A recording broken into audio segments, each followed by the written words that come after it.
নামাজ মেরুর চরে খায়রুন যাবে স্বামীর ঘরে সাজাইয়াতে সখী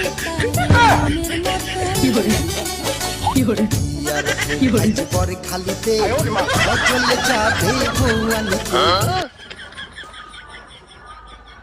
এ সাদ্দাম, এ তুই কই যাস?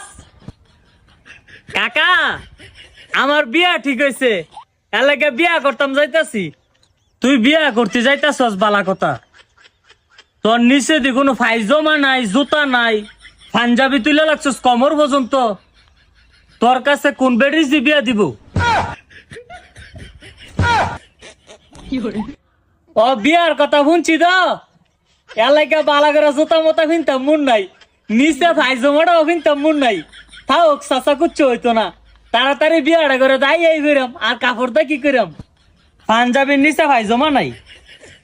যা যা দিলাম, দোয়া করে খাবি ভিক্ষা করে। আচ্ছা তাইলে কাকা, আমার লাগে মন থেকে দোয়া করেন, এইবারের মতো যেন বিয়াটা হয়।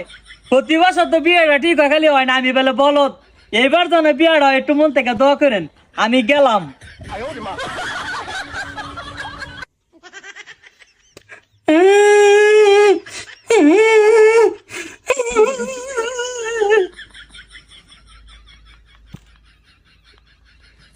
আমি কাউসার কাজী 1 লাখ টাকার নিচে বিয়া করাই না। আমি পারভেজ মাস্তান, আমার বোনকে তুই বিয়া কর, আমি টেহা 1 লাখ হই দিমু। আমি কাউসার কাজী 1000টা বিয়া ভাঙ্গা নতুন করে বিয়া করাইতে পাইছি। 302 ধারা মোতাবেক তুই খাবলা দেখো কবুল।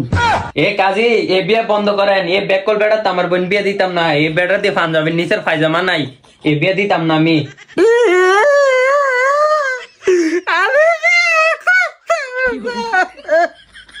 বিয়া করতাম না, এ বেকল বেড়ারে আমি বিয়া করতাম না।